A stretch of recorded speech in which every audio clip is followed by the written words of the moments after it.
Ana pepo na kila mpaga hapo kumbwaga chini, naye utokwa popu na kusaga meno na kukonda.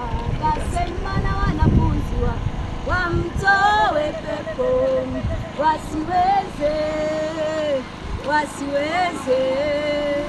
Akawajibu akasema, enyi kizazi hiki kisichoamini,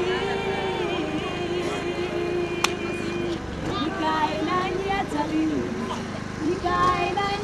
lini? Mleteni kwangu.